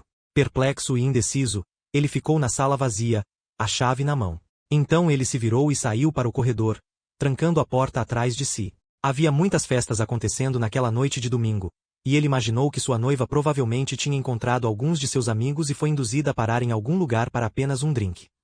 Ela não costumava ser imprudente e devia saber que ele ficaria preocupado, mas a atmosfera na cabana era descontraída. Ele voltou para a sala e encontrou as crianças ainda sozinhas.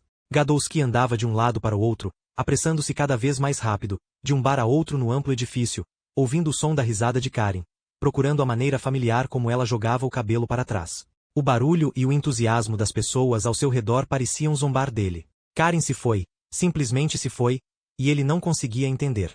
Ele reuniu seus filhos e os levou para a sala. Já eram 10 da noite, e do lado de fora da grande cabana quente, estava um frio de rachar. Tudo o que Karen estava usando quando ela caminhou em direção ao elevador era calça jeans, sua jaqueta de lã marrom clara e botas. Aquilo estava quente o suficiente durante o dia, mas era inconcebível que ela tivesse saído na noite de janeiro no Colorado assim. Gadowski ligou para o departamento de polícia de Aspen pouco depois das 10. Os patrulheiros que chegaram levaram uma denúncia de desaparecimento, mas garantiram ao médico de Michigan que quase todos os desaparecidos apareceram depois que os bares e as festas terminaram. Gadowski balançou a cabeça com impaciência. Não, ela não é assim. Ela estava doente. Ela pode ter ficado mais doente. Uma descrição da enfermeira e suas roupas foi transmitida aos patrulheiros de plantão em Aspen. Muitas vezes durante a noite, as unidades de patrulha paravam em uma jovem vestindo jeans e uma jaqueta de lã, apenas para descobrir que era outra pessoa. Nunca foi Karen Campbell. Pela manhã, Gadowski estava transtornado depois de uma noite sem dormir e as crianças choravam e estavam preocupadas. Os detetives da polícia de Aspen percorreram o Wildow Inn, vasculhando cômodo por cômodo, dispensas, armários, até mesmo as cozinhas, e subindo pelas vagas, espiando para baixo nos poços do elevador. A bela enfermeira não estava em lugar nenhum da cabana. Eles questionaram todos os convidados, mas ninguém tinha visto Karen Campbell depois que ela disse oi para o grupo no elevador no segundo andar e caminhou pelo corredor em direção ao seu quarto. Finalmente, o Dr. Gadowski fez as malas e voou para casa com seus filhos, esperando que cada vez que o telefone tocasse fosse, de alguma forma, Karen, com uma explicação lógica de por que ela se afastou dele. A ligação nunca veio. Em 18 de fevereiro, um funcionário recreativo que trabalhava ao longo da estrada ao Creek, a poucos quilômetros do Wildow Inn, percebeu um voo de pássaros cantando em volta de algo em um banco de neve a 7 metros da estrada. Ele caminhou através dos montes derretidos e se virou, nauseado.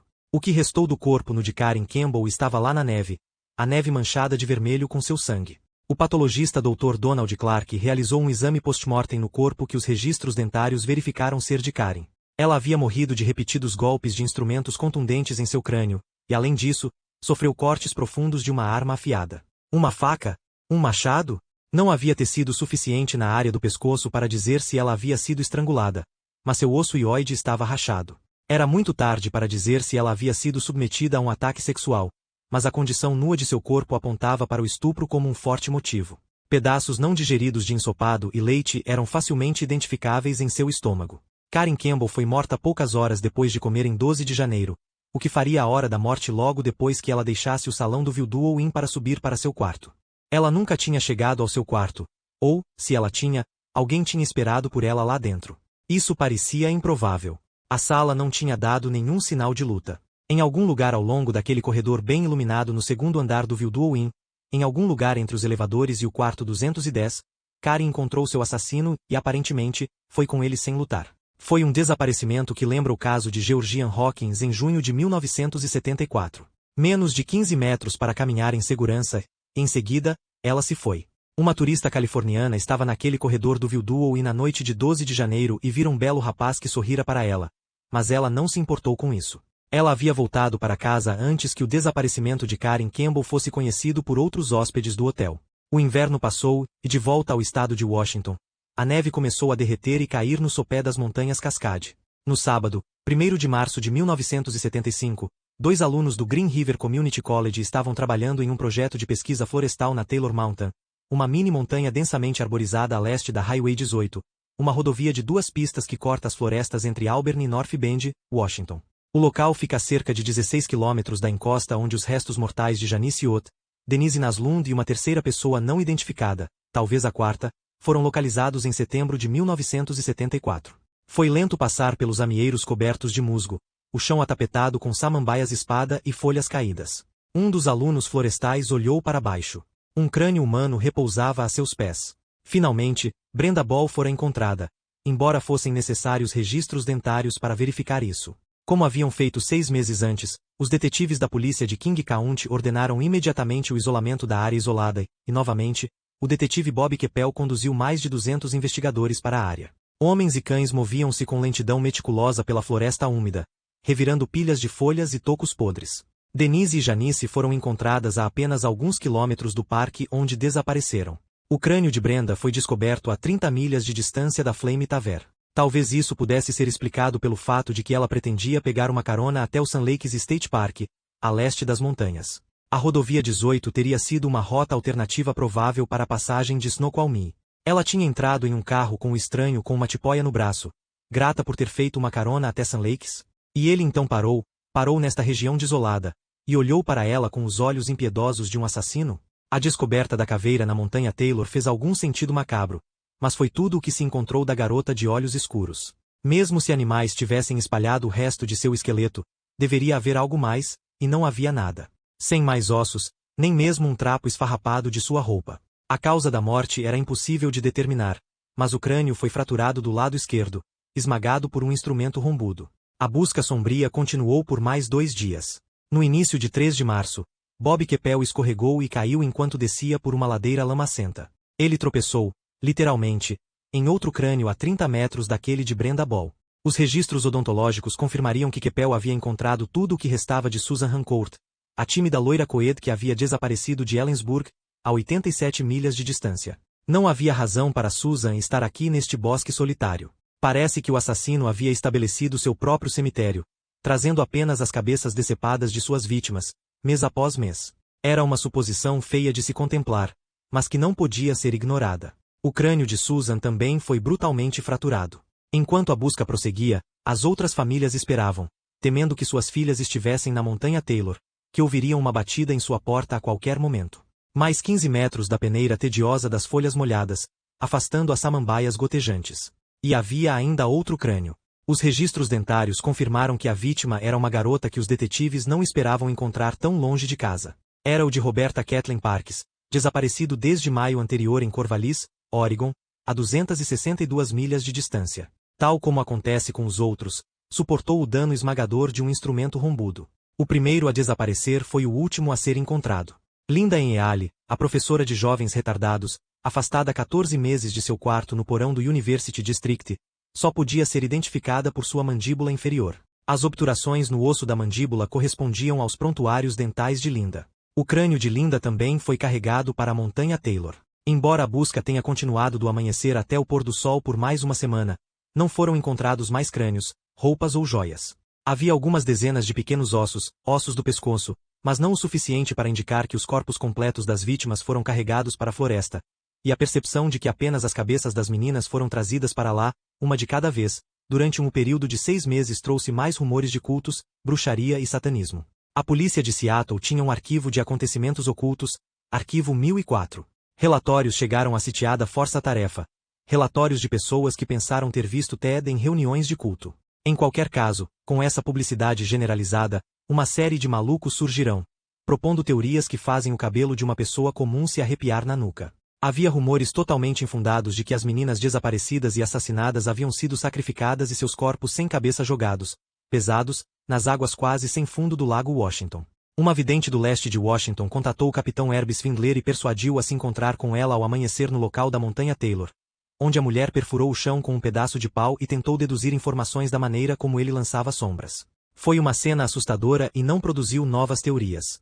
Swindler logo foi cercado por mensagens daqueles que afirmavam ter contato direto com aquele outro mundo, e quase tantos pedidos de outros departamentos com crimes que eles achavam que poderiam ter resultado da adoração ao diabo.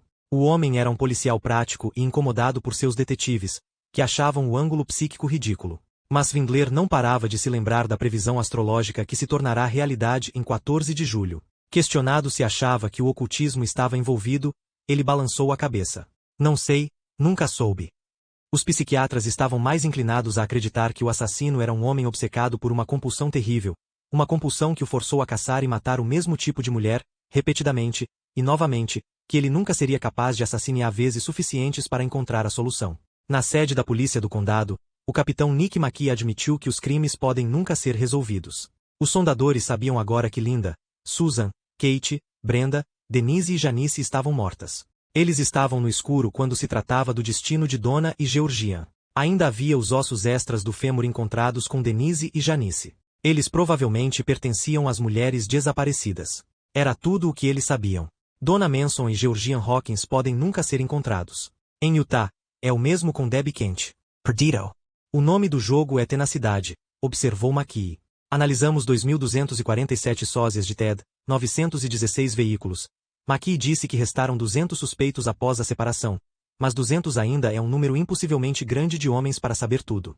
Não temos evidências da cena do crime, nenhum meio positivo de morte, disse McKee. É o pior caso em que já estive. Simplesmente não há nada. McKee acrescentou que um perfil psicológico do assassino indicava que ele provavelmente teria um comportamento criminoso em seu passado e era provavelmente um psicopata sexual. Você vai até certo ponto em sua investigação, comentou o chefe detetive cansado. Então você para e começa tudo de novo.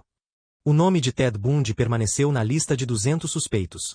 Mas Ted Bundy não tinha antecedentes criminais. Ele estava totalmente do outro lado da lei de todas as informações que a força-tarefa havia descoberto sobre ele. Seus registros juvenis foram destruídos e eles não sabiam de suas prisões anteriores por roubo e furto de carros. Meg não disse a eles que sabia que Ted havia roubado aparelhos de televisão, mesmo quando ele era um aluno honorário na universidade. Havia muita coisa que ela ainda não tinha contado a eles. Assim como os crimes pararam em Washington, eles pararam em Utah. O assassinato de Karen Campbell em Aspen foi outro estado de distância e parecia ser um caso isolado. O detetive Mike Fisher, em Aspen, estava ocupado verificando os suspeitos locais, eliminando todos os homens que conheceram a bela enfermeira. Ele não conseguia ver nenhuma ligação com os casos de Utah, e o estado de Washington estava muito, muito longe. A notícia do crime estava prestes a aumentar no Colorado.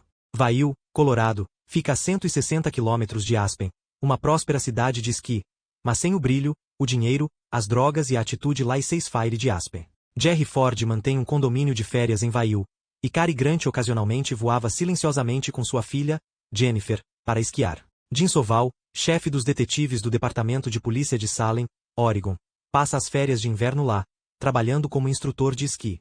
Sua filha, também instrutora de esqui, mora lá.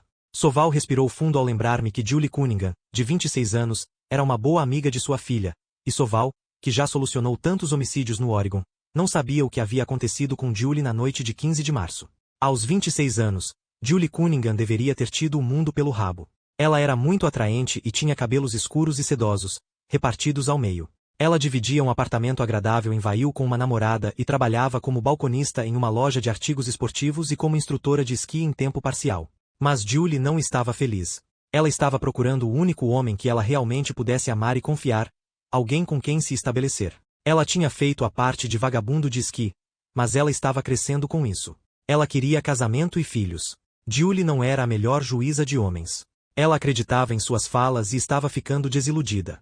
Ela tinha ouvido, tem sido ótimo. Ligarei para você algum dia com muita frequência.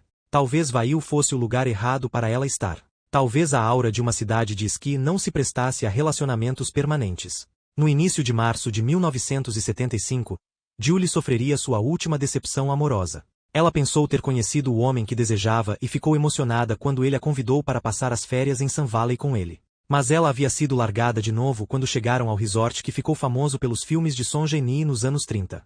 O homem nunca teve a intenção de um relacionamento sério, e ela voltou para Vail chorando e deprimida. 15 de março era um sábado e Julie não tinha um encontro naquela noite. Ela ligou para a mãe, sentindo-se um pouco melhor quando desligou um pouco antes das 9. Ela decidiu sair de seu apartamento e vestindo calça jeans, uma jaqueta de camurça marrom, botas e um boné de esqui, dirigiu-se a uma taverna a alguns quarteirões de distância. Sua colega de quarto estava lá. Ela poderia tomar uma cerveja ou duas. Sempre havia o amanhã. Mas não houve. Não havia mais amanhãs para Julie Cunningham. Ela nunca chegou à taverna e, quando sua colega de quarto voltou para casa nas primeiras horas da manhã, Julie tinha ido embora. O desaparecimento de Julie Cunningham logo foi eclipsado no noticiário por um evento em Aspen. Claudine Longet, a esposa divorciada do cantor Andy Williams, foi presa pelo assassinato em 19 de março de seu amante, Spider Sabic, um ex-esquiador campeão mundial. A briga de namorados e a notoriedade dos protagonistas ganharam manchetes muito maiores do que o desaparecimento de um desconhecido instrutor de esqui. Mas o padrão estava se repetindo, assim como acontecerá em Washington um ano antes. Uma vítima em janeiro. Nenhuma vítima em fevereiro. Uma vítima em março. Haveria uma vítima em abril no Colorado? Denise Oliverson tinha 25 anos naquela primavera, era casada e morava em Grand Junction, Colorado, uma cidade a leste da fronteira Utah-Colorado na rodovia 70. Denise discutiu com o marido na tarde de domingo, 6 de abril, e deixou a casa deles em casa, andando de bicicleta amarela, dirigiu-se para a casa de seus pais. Ela pode ter ficado menos zangada a cada quilômetro que passava. Foi um maravilhoso dia de primavera, e talvez ela tenha percebido que a briga deles tinha sido bomba. Talvez ela planejasse ir para casa e fazer as pazes naquela noite. Era um dia quente e Denise usava jeans e uma blusa verde de mangas compridas estampada. Se alguém viu a bela mulher de cabelos escuros pedalando em 10 marchas naquela tarde, nunca se apresentou para relatar. Denise não chegou à casa dos pais, mas eles não a esperavam. Ela também não voltou para casa naquela noite, e seu marido percebeu que ela ainda estava com raiva dele. Ele lhe daria tempo para se acalmar e depois ligaria.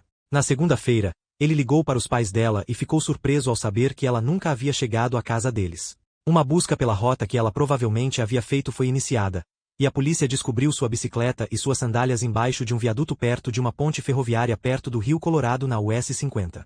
A bicicleta estava em boas condições. Não haveria razão para deixá-lo ali. Como Julie Cunningham. Denise Oliverson havia desaparecido. Haveria outras garotas que desapareceriam no Colorado durante aquela brilhante primavera de 1975. Melanie Cooley, de 18 anos, que se parecia o suficiente com Bountiful, Debbie Kent de Utah para ter sido irmã gêmea, saiu de seu colégio em Nederland, um pequeno vilarejo nas montanhas 80 quilômetros a oeste de Denver, em 15 de abril. 8 dias depois, trabalhadores rodoviários do condado encontraram seu corpo espancado na estrada Coal Creek Canyon, a 30 quilômetros de distância. Ela havia sido espancada na nuca, provavelmente com uma pedra, e suas mãos estavam amarradas. Uma fronha imunda, talvez usada como garote, talvez como venda, ainda estava enrolada em seu pescoço. Em 1º de julho, Shelley K. Robertson, 24, não apareceu para trabalhar em Golden, Colorado. Sua família deu uma olhada e descobriu que ela tinha sido vista na segunda-feira, 30 de junho, por amigos. Um policial a viu em um posto de gasolina em Golden em 1º de julho, na companhia de um homem de cabelos rebeldes que dirigia uma velha caminhonete. Ninguém a viu depois disso. Shelley pedia carona e sua família tentava acreditar que ela decidirá sair por capricho de uma visita a outro estado. Mas como o verão passou sem nenhuma palavra dela, isso parecia improvável. Em 21 de agosto, 2 estudantes de mineração descobriram o corpo nu de Shelley, a 150 metros dentro de uma mina no sopé de Berthold Pass. A decomposição estava muito avançada, tornando impossível determinar a causa da morte. Quase 160 quilômetros de Denver. A mina fica bem perto de Vail. Os investigadores acharam possível que o corpo de Julie Cunningham pudesse estar escondido lá, e a mina foi revistada, mas não havia sinal dela. E então acabou. Não houve mais vítimas ou, se houve, eram mulheres jovens cujos desaparecimentos não foram denunciados à polícia. Em cada jurisdição, os detetives checaram parentes, amigos e criminosos sexuais conhecidos, e os eliminaram por meio de exames de polígrafo ou álibis. De todas as vítimas ocidentais, não havia nenhuma que tivesse cabelo curto, nenhuma que pudesse ser descrita como outra coisa que não bonita. E ninguém estava inclinado a ir embora de boa vontade com completos estranhos. Até as garotas que costumavam pedir carona foram cautelosas. No entanto, existe um denominador comum em quase todas as instâncias. Algo na vida das vítimas havia dado errado nos dias em que desapareceram, algo que tenderia a torná-las distraídas, e portanto, presas fáceis para um assassino inteligente. Brenda Baker e Kate Devine estavam fugindo de casa. Linda Eale estava doente. Donna Manson estava sofrendo de depressão.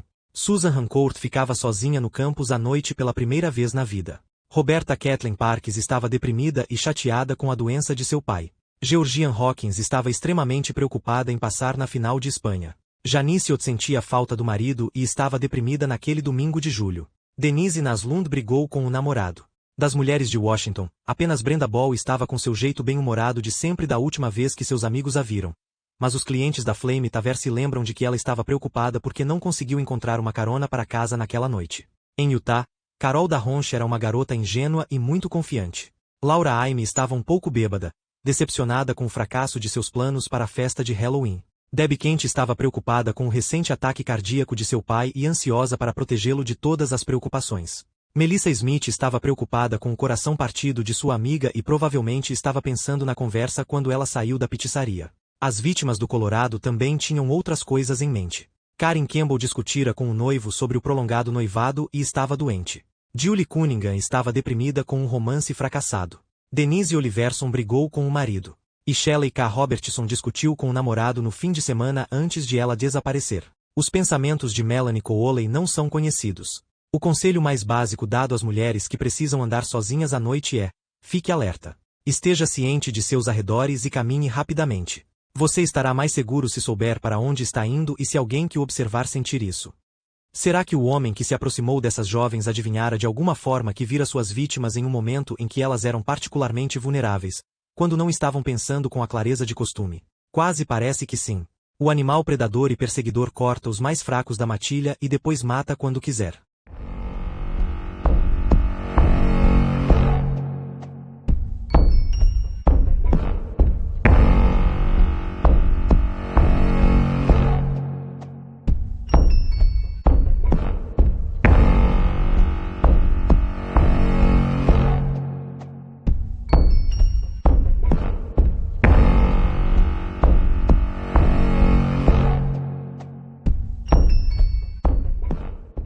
Capítulo 15. Em maio de 1975, Ted Bundy convidou alguns velhos amigos do Departamento de Serviços de Emergência do Estado de Washington para visitá-lo em seu apartamento na First Avenue em Salt Lake City. Caroline Bon Anderson, Alice Thyssen e Joe M. Selin passaram quase uma semana com ele. Ted parecia estar de excelente humor e gostava de dirigir seus amigos pela área de Salt Lake City. Ele os levou para nadar e cavalgar. Ele e Callie os levaram uma noite a uma boate homossexual. Alice Thyssen ficou um tanto surpresa que, embora Ted disse que já tinha estado lá antes, ele parecia pouco à vontade no clube gay. O trio de Washington achou o apartamento de Ted muito agradável. Ele cortou fotos de revistas e tentou duplicar a decoração que preferia. Ele ainda tinha o pneu da bicicleta, pendurado no gancho de carne em sua cozinha, e ele o usou para armazenar facas e outros utensílios de cozinha em um efeito móvel. Ele tinha uma televisão em cores, um bom aparelho de som e tocava Mozart para eles acompanharem as refeições gourmet que preparava. Durante a primeira semana de junho de 1975, Ted voltou a Seattle para fazer um jardim para os Rogers em sua antiga pensão, e passou a maior parte do tempo com Meg. Ela ainda não mencionou o fato de ter falado tanto com a polícia do condado de King quanto com o gabinete do xerife do condado de Salt Lake sobre ele. Os casos de mulheres desaparecidas em Washington não eram mais divulgados nos jornais locais. Como nem King County nem o Departamento de Polícia de Seattle puderam dispensar os detetives destacados para a força-tarefa durante o verão, quando tantos de seus investigadores estavam de férias, a força-tarefa seria dissolvida até setembro. Meg e Ted decidiram se casar no Natal seguinte, embora tivessem passado apenas 5 dias juntos em junho, fizeram planos para que ela o visitasse a Utah em agosto. Meg estava quase convencida de que estava errada, de que permitirá que Lynn Banks nublasse sua mente com suspeitas que não podiam ter qualquer base nos fatos. Mas o tempo estava ficando curto, muito mais curto do que Meg ou Ted imaginavam. Se alguma coisa estava incomodando a consciência de Ted Bundy durante aquele verão de 1975, ele não demonstrou. Ele trabalhava como segurança, ainda administrava o prédio em que morava e, embora às vezes bebesse demais, não era fora do normal para um estudante universitário. Mas suas notas na faculdade de Direito continuaram caindo.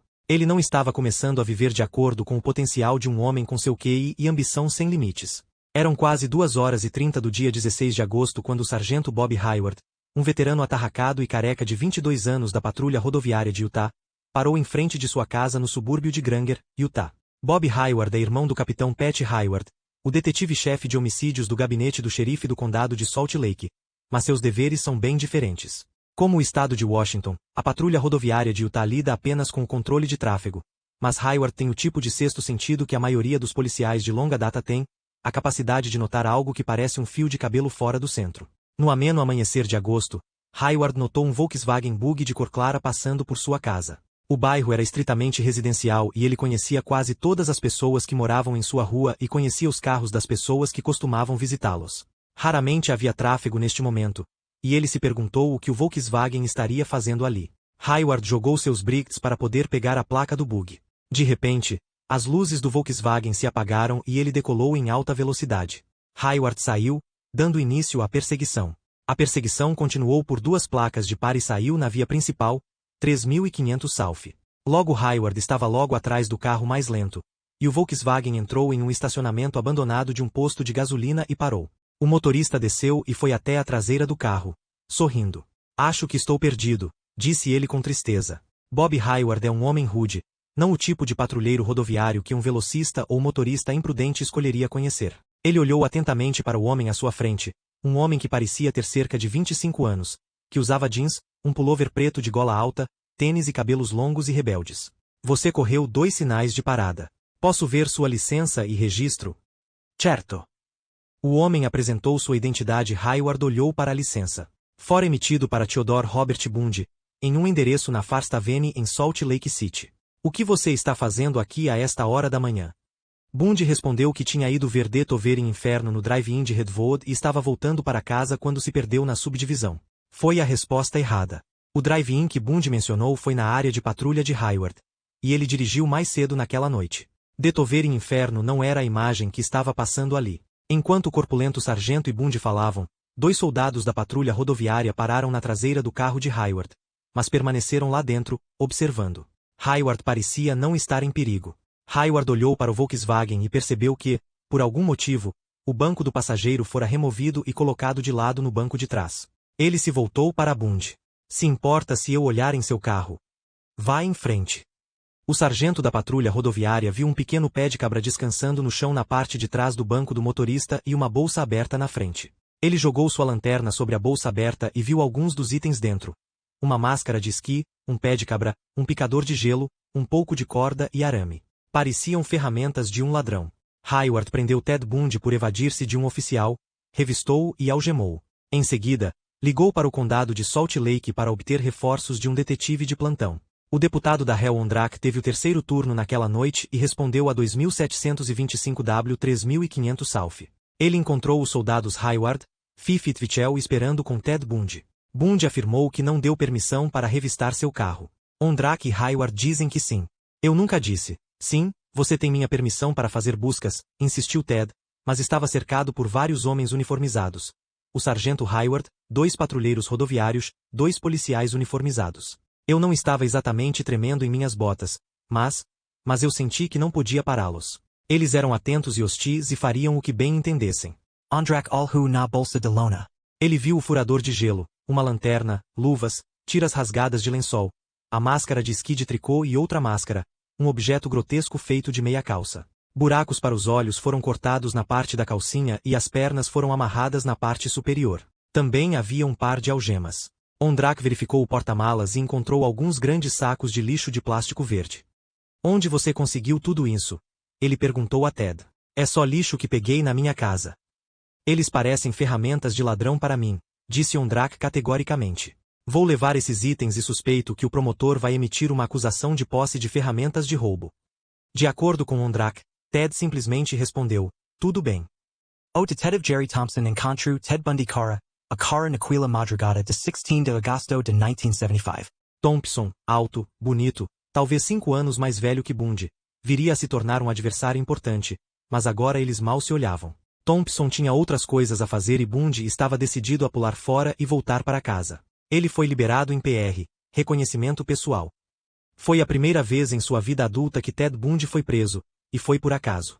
Se ele não tivesse passado pela casa do sargento Bob Hayward, se não tivesse tentado fugir do policial que o perseguia, estaria em casa seguro. Porque ele correu.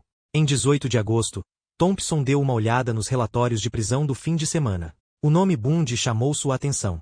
Ele tinha ouvido isso em algum lugar antes, mas ele não conseguia identificar. Ele nem sabia o nome do homem trazido na manhã de sábado. E então ele se lembrou.